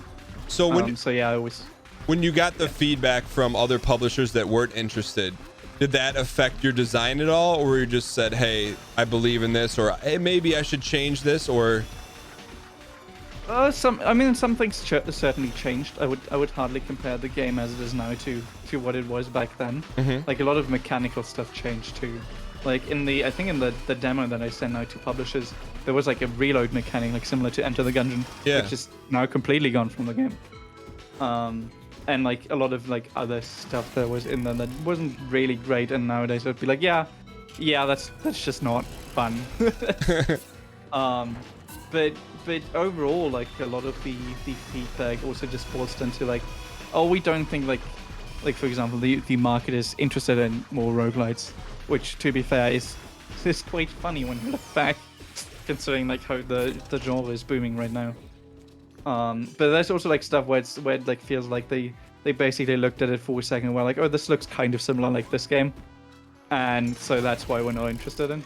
Like, I think one of the responses we got was like, oh, this looks like Flinto. And I was like, huh, that's curious. Like I can see it kind of like it's like a 2D roguelite, yeah, but like apart from that, it's like it's nothing alike. Yeah, I mean, like when you read that, were you like, okay, hey, they played it for like 2 minutes, or like basically, I was like, yeah, okay, I don't think they got the gist of the game. But that's cool. So you got through the process. You're paired with a good publisher. Is there? I mean, and tell like anything you don't feel comfortable saying. Like I completely understand. Is there like a? I'm not opening this mimic chest, by the way. Actually, you know what? I'm going to. I can't resist. is there for you, is there a measure of success? You're like, I would love to be able to sell X amount of copies. I mean, obviously there's like this want to like be like, oh, I want this game to obviously sell as much as possible. Yeah. Because I think there's like a lot of potential in this game, and I really want to keep working on it if I can. And I want to grow this game into something bigger. Like there's like, for example, like on the design document right now, just as like a reference, like I have like ideas for like 3 more areas. Like I would really love to do that. But that obviously depends on the financial success. Yeah. No. So I don't have like a specific number in mind. It's pretty much just like I would wish the game to finance itself, or at least in some way like secure the future for like a few years, so I can like at worst case like start working on something new. Got it. I understand. So your ideal situation would be, okay, hey, it sells well enough so you can put everything in the game that you want. Yep. When the game is released, have you thought about what that's going to be like? You know, the first couple days, is it something you're looking forward to, something you're nervous about? Honestly, I mean, it's honestly quite terrifying. Like because like that basically like those first like few days, weeks, like they basically decide like what's gonna happen, right? Like obviously like you can still have like successes that happen like way later, like see for example Among Us, which like blew up like 2 years after its release. Yeah. But that stuff is rare, and you obviously can't plan around it. So yeah, it is terrifying. Like on one hand, obviously you look forward to it because like the project is now finished, like as it's supposed to be, for the plans that were put in place. But yeah, on the other hand, right, it's like terrifying because it's like, well, like this could be all or nothing pretty much. No, yeah, I understand. I want to get to a few questions from people that have been watching it, more of specific game talk. This one came from Gaming Deck Tap. It says, is there any locked content like that is timed? Something like a boss rush in Isaac or Hush kind of stuff. So meaning like if I beat level, floor 30 by 5 minutes, is there any of that type of stuff in the game? Currently not. Apart from there's an achievement, which is tied to like beating a run in a certain amount of time. Okay. Because there's like a lot of it. Like the game calls them secrets. I think you already got a few of them. Mm-hmm. Those are basically the game's achievements, and like at a certain point you unlock like the achievement tree, and that's where you also get like rewards for getting, like similar to Isaac, right? Like you get an achievement, then you get a reward for it, like be it like a new item unlock, a new like mechanic in the game, stuff like that. But like in regards to like time-based content, like specifically, not really, because like I feel like the game is like so much, like it's a fairly fast-paced game overall. Yeah. But like it's still like about like making decisions and making sure to make like the right decisions. It's like pushing like a more like you have to rush through the game. You have to just skip everything. Like I don't know if that would feel good. It could be like fun as like obviously like maybe like an optional thing, like similar to how Isaac does it, where it's like, oh, if you happen to be fast enough, like unless you go for achievements, if you're fast enough, then you can do that if you want to, but you don't have to. Well, that's one of the really fun things I think about this game, is that sometimes you'll play a roguelike and it feels that could feel like a slog, where this, right. I feel like every room is unique, where you're not like, oh, this is one of those rooms, like, oh, I got to get through it. It seems like it's all designed very tightly, where it's, I don't know, I just feel like the way that you address the individual rooms with the elevator, I think it's really slick, because the rooms don't feel like boring, if that makes sense. It's a cool way to, like, because there's some other roguelikes that are like, all right, you see this whole map that you have to get through, and it, right. It can feel either overwhelming or like, this is just, you don't know what's gonna, when you open the elevator, right. What's gonna happen, but it's not gonna be a 5-minute room, if that makes sense. Right. Yeah, one of the things also, like, while you bring up the map kind of aspect, like one of the things that when I was looking at Isaac, I was like, okay, what are the things that, right, like you look at a game and you're like, okay, I want to make something like this, but what are the things that you can like take and like improve on, right? And like one of the things like I wanted to do with this game was like specifically like a lot of games, specifically in the roguelike genre, go for like this kind of like Metroidvania-esque map where you like go through a map, but at the end of the day, in most of those at least, it doesn't really matter. Like you're gonna go through all the rooms anyway, and at the end of the day, all it does is adds backtracking. So with Revita, I was like, well, it's all just in one line. Like sure, it removes like the exploration, but the exploration isn't really there to begin with, because usually to have like a good run, you're gonna go through all the rooms anyway. Yeah. So it's a straight line, and there are like special rooms on the side and like secret rooms you found one earlier that can be found in like the different areas. So there's still like some aspect of exploration, but otherwise like the plan was like to make it very like streamlined, like to add as less friction as like possible to the gameplay. So let's talk about the procedural generation and for the individual levels. What was that like for you to piece this together? Like to explain it to someone who has like very little programming knowledge, if none at all. Like how is this designed in a way so that it's still fun, but you're not, individually designing thousands of rooms? Well, it was definitely a ton of work. I think I worked on the procedural generation is constantly evolving, like with each update. But generally, like the base system, I think took like a few months to set up, just that alone. Because like you have to like make sure that like everything is speedable, like every ledge in the room, like for example these platforms, like they all have to be reachable. There can't be like a situation where there's an enemy up there that you just can't reach. Some of that obviously gets fixed through the moveset. Like Ravita's moveset is fairly flexible. Like you have wall jumps. Like I don't know if you found it out yet, but if you like shoot down and jump, like you get like a really high jump. Oh, I didn't know that. Which allows you to like reach like higher platforms and stuff a lot easier and a lot faster. So there's like already like only like a few instances where you could really lock yourself out of stuff. And then also like the procedural generation makes sure that like all platforms are like in a certain distance of each other, so like they're all reachable. Enemies can't spawn like too closely to the elevator, so they don't just spawn inside of you.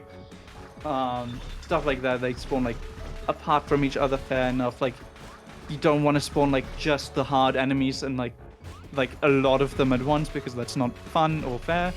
So like there's certainly a lot that goes into that to make sure that like it all stays fair.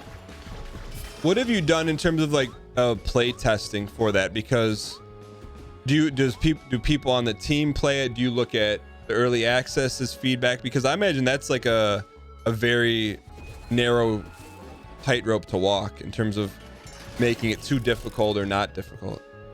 Yeah, I mean certainly the early access, that was the idea. That's why I wanted to go with early access, because like when we were talking about like release kind of stuff with the publisher was like, hey, what do you want to do? Like, do you want to go for like a full release, like immediately like full game, or do you want to go with like early access? And I was like, I would like to go with early access, because like for a roguelike specifically, it just allows me as the developer to like fine-tune the game to the extreme. Like, because like you get feedback like immediately once you like add stuff, pretty much. So you can be like, okay, people are like, oh, this is not fun, this feels unfair. And like, since the idea of early access is basically like, in a sense, kind of like a beta test before the full game releases, with obviously some privileges and bonuses included. That was the main idea behind it. It's like, okay, we have this game, we're gonna put it out, and then we'll just see how people feel about it, and like what elements they like, what elements they dislike, and then we build the game based on that. Got it. Are there any plans to bring this to any consoles, or do you have any? I mean, would you like to? I guess that's maybe a more fair question. I mean, obviously, yes, I would like to, because I don't think any developer would ever go like, no, I want this to be exclusive here. I can't say any more on it. I understand. Because that stuff is still under wraps. There's nothing announced yet. So who knows? But yeah, for now it's certainly PC, especially since it's still in early access, and you can't go on console with early access anyway. At least as far as I know. When you designed this game, your first initial design, was it intended for keyboard and mouse, or were you conscious to make it? I guess the better question is, how do you play the game? I personally play the game with gamepad, but I do recognize that the nature of the game obviously lends itself a lot more to like a keyboard and mouse game, because it's a twin stick shooter, which is a lot easier on keyboard and mouse, since you can just use the mouse for aiming. And on gamepad it becomes a little bit more difficult because, like, especially with Revita, which is also a platformer, you need to be able to jump and aim at the same time. So it makes it so we can't put the jump button on the face buttons, because then you can't aim. And it makes it a little bit like it's a little bit like unconventional. Like, you have to get used to it a little bit if you play on gamepad. But like once you do, it's like I personally at least feel like it feels pretty great. Yeah, no, that's one of the things. Like, so we looked at this maybe a couple months ago, maybe 2 or so months ago on New Games Thursday, and I'm like, Right. and we take a look at a lot of different roguelikes and games, and you can, I mean, right when we picked this up, we're like, okay, this is a game we're gonna come back to because the gameplay is really tight. You could tell when I was playing this, I'm like, there's something more to it than just what we're looking at. You know, it just feels like there's a lot of polish and care given to this game. Like even just little things, and so it's been a really cool experience being able to do this. In terms of once you came into early access, Right. what were your thoughts with the general feedback? Were you happy, disappointed, excited? I think both, like, happy and excited, right? Because like we like immediately got a lot of feedback of people being like, oh, I think this is great, I think this feels fun, but then also people like being like, oh, this is like, this doesn't feel great. Like, I think one of the biggest examples, which was done in the 0.8 update, which was like the last quote-unquote content update, was a lot of people thought that the economy felt too harsh. Specifically, like, previously when you got hit, each enemy took a full heart of damage, which made the game fairly punishing. Yeah. Because like you have this whole trading mechanic, but also like you're not allowed to make, like, if you go for like the higher items, which you usually want to go, because like the more you spend, the higher rarity and the better the items are usually. Like, for example, like if you spend at the very least like 3 hearts, you get a guaranteed rare item. So you want to go for that, but at the same time, then it puts you at a position where you just have like 1 hit. So when you get hit, you're just dead. And a lot of people understandably said like, oh no, this feels like frustrating, this isn't fun, this feels way too punishing. So after like a lot of people said that, I decided to go like, you know what, we're just gonna balance the game around like enemies like now doing half a heart of damage. And while that makes the game overall a little easier, I think it's like a change, like an easier for the better, because like the difficulty before wasn't really difficult, right? It's like more punishing, more frustrating difficulty. And especially with like the difficulty scaling system, like it's called like shards in the game. You get like these crystal shards, and like there's you can increase the difficulty to like a ridiculous amount if you want to. So I was like, you know what, if the first one is easier, that's fine, because like at the end of the day, the game is still ridiculously difficult towards the end of it. What has been your favorite part about this entire process with Revita? Probably just the development itself. Like getting to work with like a lot of people together on like a big project is like super fun. Like throwing ideas back and forth, like coming up with like new dialogue with the writers, like figuring out the art assets with the artists. That kind of stuff is just a whole ton of fun, and it's been probably the most enjoyable aspect of it. So for someone that's maybe newer to game dev or anything like that, can you walk us through what your days look like? Like when you wake up, and then are you working on this like all day, part of the day? How is your time spent? So I'm going to preface this by saying to any game developers that might be listening, don't do what I do. Because I would describe myself as a horrible workaholic. And I do pretty much work all days, yeah. Which is not a good thing.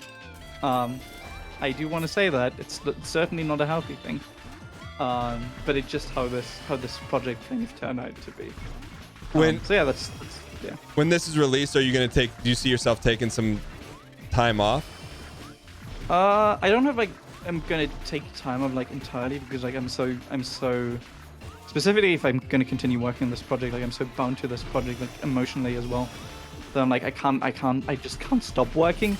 But like I'm probably gonna change some scheduling to allow for a little bit more relaxed working. When you say tied to it emotionally, what does that mean to you? Well, I mean, this game, like as I said earlier, this game started pretty much development like at the end of high school. So like a lot of my early adulthood pretty much is bound to this game in one way or another. And like a lot of the experiences I made like through game development are due to this game. So it just as a project as a whole, it just means like a ton to me. So you've been working on this for a while. What are some games you've played along the way? Like, what are some of your, when you're not working on game dev, do you play any games right now, or what are some of your favorite games that you've played in the past couple years? I mean, I think one of the obvious examples, which I mean, you said it earlier, but like Hollow Knight. Yeah. Which is certainly one of my all-time favorite games. Just the atmosphere and the gameplay in that game is just so good. Obviously, like a bunch of roguelites, like Binding of Isaac, Enter the Gungeon, those kinds of games. Then just in general, I don't play too many games. Like recently, I started playing Final Fantasy 14. It's been really fun, just like as a break game, because you can play it for like a shorter amount of time, and you can just rest for like a week and not play it.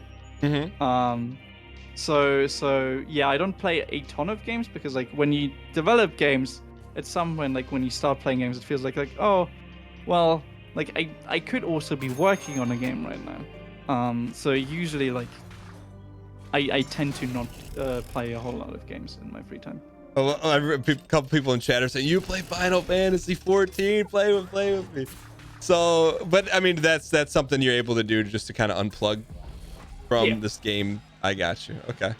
And you mentioned Isaac as being an inspiration. Like, what else, when you look at a game like that and see it's been around for 10 years, can you look at it like a consumer, or are you fully, whenever you play a game, are you in dev mode?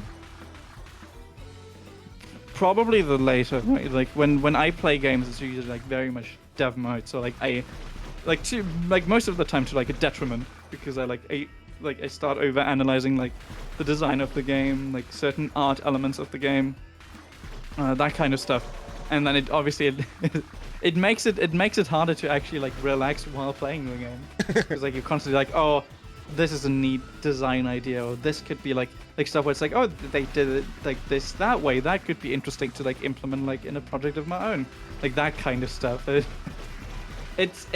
It's fun to a certain degree, but yeah, it makes it a little harder to unwind with while playing video games. So this complete random question. I'm in the middle of Hollow Knight now, so no spoilers. Did you 112% the game or no? I did not 100%. Okay. Is that something that has any desire to, or are you just like, once you play a game and beat it, you're like, I'm good? I think I played the game fully, apart from like I don't know where you are in the game. Yeah. But apart from like the really tough stuff. Got it. If I can say it that way. Yeah. Which for Hollow Knight, it's like Hollow Knight is already a fairly tough game. Yeah. So as we wrap things here, I want to hit just a few more quick questions. Sure. Tamino wants to know from chat, do you have any tips for people getting into game development for the first time? Not in terms of development, but how you approach it with your attitude and sticking with it, like dealing with downfalls and disappointments and things like that. Boy, that's a tough question, but a good one. Like, yeah, you gotta stick with it. You need to have patience, like with game dev, especially with how the market is looking like, and you want to get into like specifically indie developments, like making your own projects. You gotta have patience. You gotta stay optimistic. And one thing that's very important in this industry is like connections. Like, talk to people. Like a lot of indie developers are like fairly open. Like on Twitter, for example, there's like a big like game development community that is always open, like to talking to people, giving like tips and advice and that kind of stuff. And just it puts you in a situation where, like, when you, like, for example, if you're looking for work, etc., like if you're looking for people to hire for a project, then having like a big pool of like connections of people that you know can help a lot. Like for you with the Paper Mario. So it sounds like that your Paper Mario fan game was huge. Or like for you. Now I'm not saying like huge in terms of like millions of people played it, but for the like would Revita be where it would be without you doing that? Probably not. I think that was the project that kind of put me on like the path, right? Because like that's also when I started like posting like screenshots and GIFs on like Twitter and such. And then through that I got like connections to other people, started talking in the community, that kind of stuff. And yeah, that is what got me where I am today. That's, you know, that's a really unique take, because, and I always like to kind of take things from a bird's eye view, but let's say you picked like a fan game of, you know, something maybe a little, you know, obscure, where I know Paper Mario has a very rabid fan base, but just so you're able to connect with not only, you know, maybe other people in game dev, but Paper Mario fans, that maybe there's people that bought Revita that were just fans of Paper Mario, but they found the game because of how you got started in that. So it's just a really unique thing. But I guess I want to end this, I guess this a further depth into that question is, how did you get started? Like if someone's like, yeah, I want to do game dev, but I don't know where to start. If you're like, hey, Johnny in chat, you can physically go do this and see if you like it. Well, for one, it obviously depends on like what kind of aspect do you want to do. Like, do you want to do programming? Do you want to do design? Do you want to do art? Like, there are like a lot of parts to game development, and you most likely will have to pick one of those or multiple if you want to do something with game dev. Like if you want to be like a game development programmer, then I can like heavily recommend like getting into programming tutorials. Like if you don't know how to program, if you do, start playing around with like game engines like Unity, Game Maker, Unreal, that kind of stuff.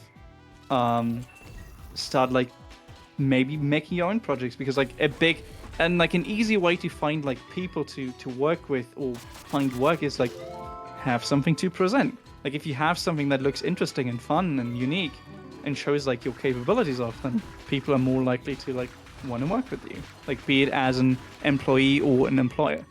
This really cool ability I just picked up. I'm sorry, I just never seen it before. It's dash, and you shoot vertically while dashing. Yeah, that's a good one. Sorry, keep going. Sorry.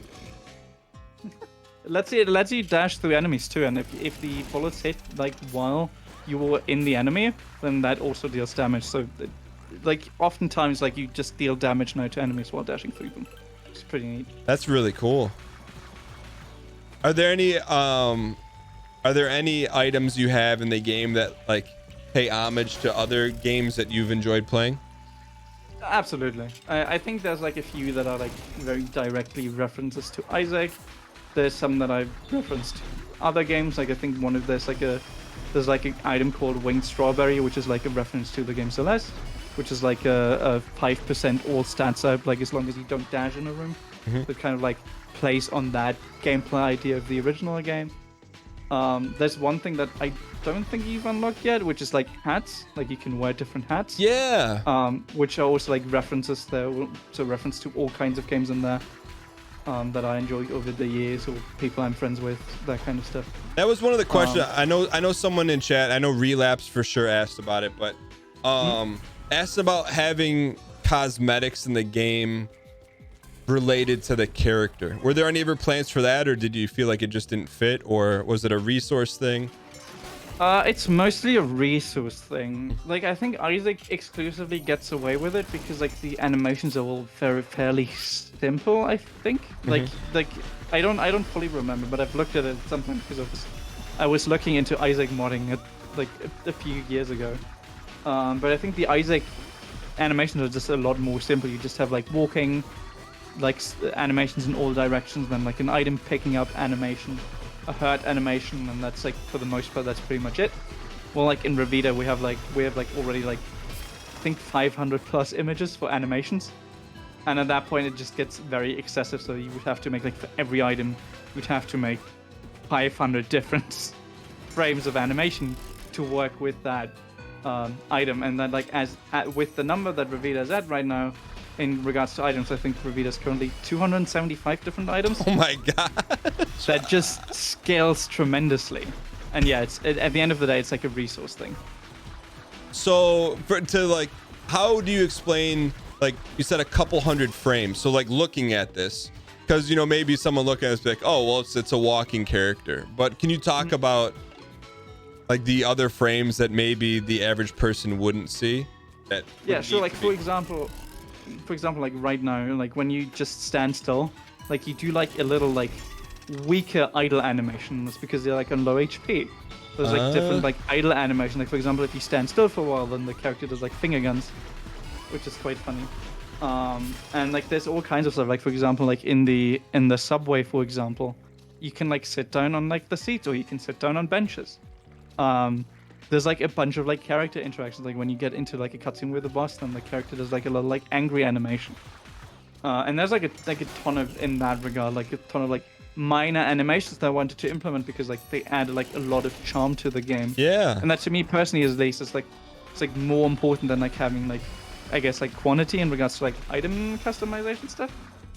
So it was like the focus of this game very much is like creating like this charming like interesting world with these like fun characters that are just fun to look at. So yeah.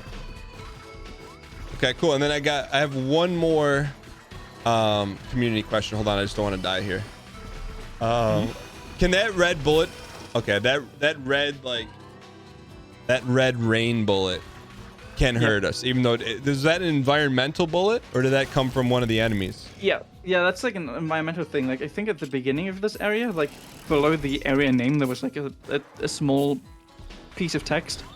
So areas in this game also, like once you've gone through them like for a few times, like the game starts introducing area modifiers. So for example, with this one, you have like these spores that are in the air that are flying around like as like a particle effect, and also you see like these bullets raining down from the sky. So there's like also like a bunch of those.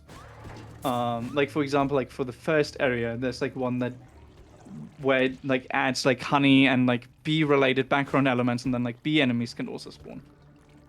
It's there to like mix up the areas like even more. Like kind of like I think you could compare kind of like to the alt areas in Isaac, like the basically the quote unquote resprites, like the burning basement, cellar, stuff like that, where it's like it's still like the same floor roughly, but it adds like modifiers and different elements on top. Got it. All right, and then my final question. I know chat said this too. Well, they revealed it to me that so far the first 3 enemies, and we don't know what comes after you. We don't know what comes after it. They're the stages of denial. Yeah. So, can you talk a little bit about that? And without, I mean, I would imagine it's going to spoil some lore, but without spoiling as much as possible, and why you decided to take that route for lore. I think that's honestly very hard to talk about without spoilering. But I can say where it comes from. Okay. So obviously the game isn't done yet, so there's still some more story stuff to be revealed. So obviously I don't want to get into too many details because that kind of has to do with that. But generally speaking, the reason I went with that was just because like I think it's just a very interesting topic. I think like it lends itself well to the atmosphere of the game. It's like this very moody, kind of like comfy, but also like something doesn't really feel right kind of atmosphere. It's like this neat contrast of like very cute art, but then like serious topics. Like a similar thing Isaac does, for example. Like you have these cutesy like small like pixel characters, but then they display something like they're generally like very grotesque in their design. That kind of stuff, which I think is really neat. There.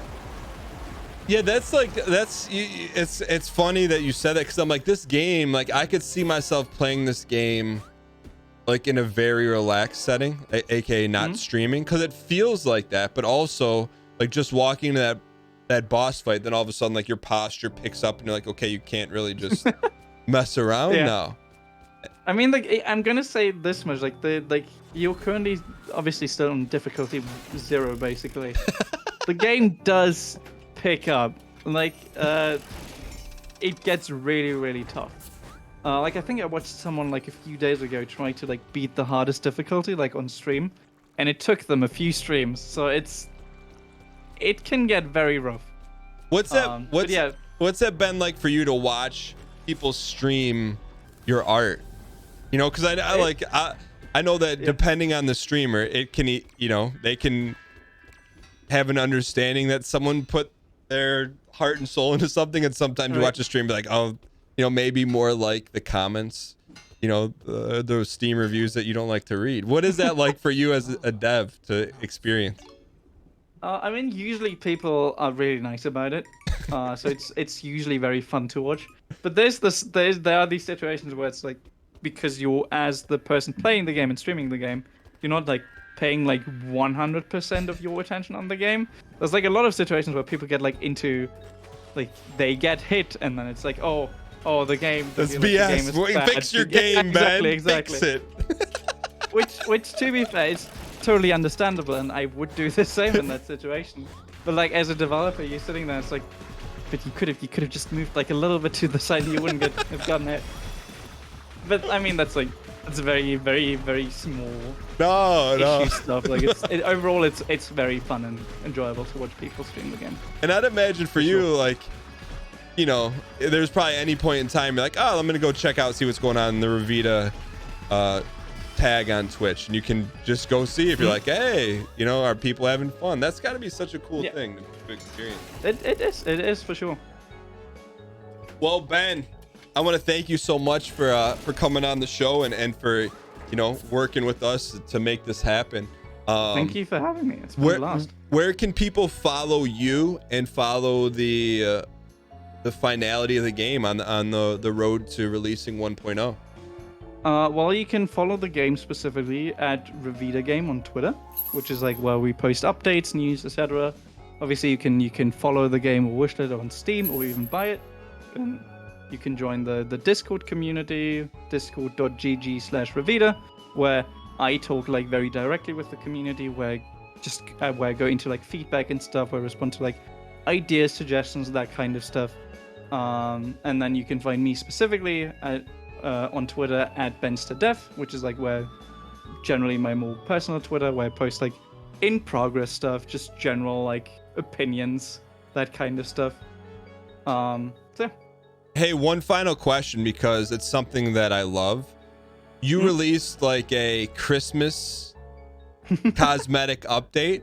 Why did you do that? Where did that come from for you? I just think that kind of stuff's really neat. Like, I like it when you have like these seasonal event kind of stuff, because it's like, it's fun. Like, you go through like the season, then it's like, oh, neat. There's like some extra like fun decoration to, you know, like unlock in the game, and it's like this very like, oh, it's like just for a short amount of time, and then like it's gone. So like it mixes up the game like for like for a little bit, which I think is fun. Like the first area currently, like it snows slightly, and like the enemies with like the Christmas hats and like the like snowmen everywhere. I just think that's very fun. Hey, Ben, do you still have the stream up? Yeah. I'm looking at your top 5 streamers watched. Yeah. Someone's missing in there. Maybe. No, but Ben, I'm just teasing. Thanks so much for coming out. We wish you the best of luck. Of course. And we will be following the final development of Revita, and I'm excited because I want to continue to explore it some more. But it's been a pleasure, and thanks for being so open about the game development and of course. and sharing everything. But we'll make sure to blast all your links in chat. But thank you so much, and wish you the best of luck through the rest of the process. Thank you for having me. Have a good day, everyone. All right, you too, Ben. We'll see you. Bye. Jack, we get some easy clap in chat for ! Revita. If you guys want to check the game out, at minimum, if you're mildly interested, I would go wishlist it on Steam, because that helps out, you know, for discoverability and things like that. So like, yeah, I like it, but I want to wait, or hey, I gotta wait until after the holidays. If you like it, wish list it. But if you want to buy it, I recommend it. I think it's a lot of fun. I want to see what the end is like. Like I'm in for a winning run. I would add it to the meat sheet for sure, but you can buy it right now on sale through January 5th for $11.24. Check it out. So big thank you. Also big thank you to Revita for sponsoring that segment show. I like it. I'd be interested to go back and watch our first look at Revita, because like we just knew we'd come back to it. It's kind of nice the way it worked out. But that being said,